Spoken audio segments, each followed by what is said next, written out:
What is going on, y'all? CJ here, and welcome back to more Stalcraft. In today's video, we're going to talk about starting tips to make your gaming experience so much easier. So without further ado, let's get on to it. Alright, we're going to kick things off talking about the Hot Wheel, and this is honestly probably the most important thing you should set up in order to make your gaming experience a lot easier. In the Hot Wheel, you're going to be able to set up gadgets. You're going to be able to set up your guns for quick access and quick swap. You're going to be able to set yourself ammo pouches so you can quickly get some ammo if needed be. Health kits in order to always stay on top of your heals. And then extra items to give yourself an edge, whether it's running, carrying, or whatever it may be. Now you might be asking yourself how you set this up, and it's quite simple.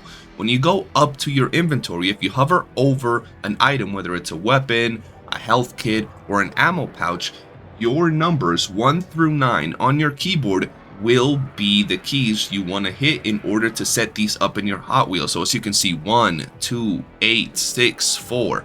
Once you have this, you will go over to the regular game and hit the default letter C.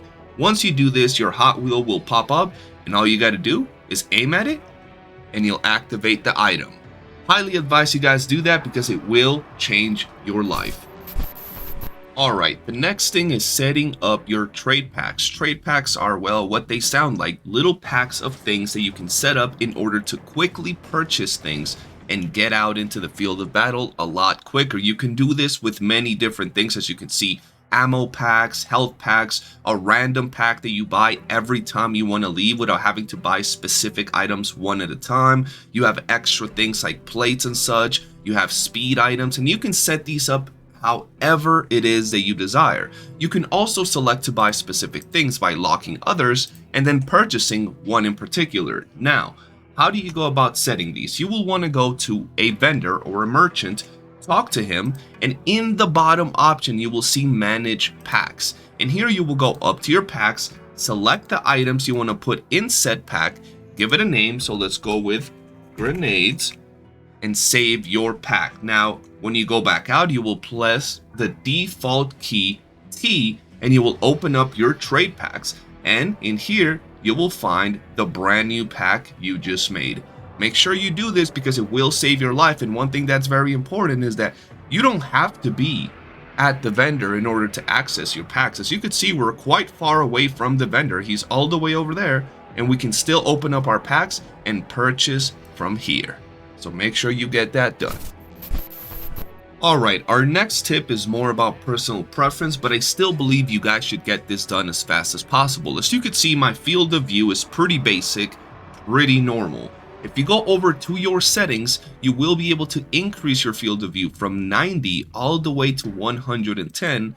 And as you can see, it does increase your field of view quite a lot. You're able to see a little bit more towards the sides. And even though it stretches out the image a little bit, it's going to help you and save you a ton of times.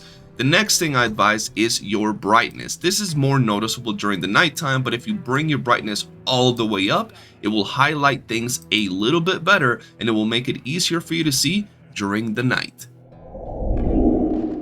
Alright, the next tip is regarding the gear you want to craft. This is just my personal opinion, but it has helped me out through multiple accounts I've made. And the first thing you want to do is craft a scientist outfit. It might not be the best when it comes to survivability and gunfights, but this game mainly revolves around anomalous and environmental hazards, so making a scientist armor is going to help you get through some of these environmental hazards a lot faster, and it's going to allow you to farm what you need to farm quite easily. On top of that, you need to make a shotgun.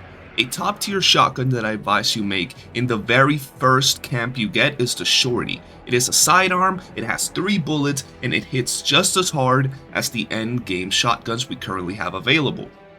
On top of that, once you get to your second camp, you can have the option of making the Mossberg. The Mossberg is a very good starting shotgun, and it will clear out all the enemy camps around the area.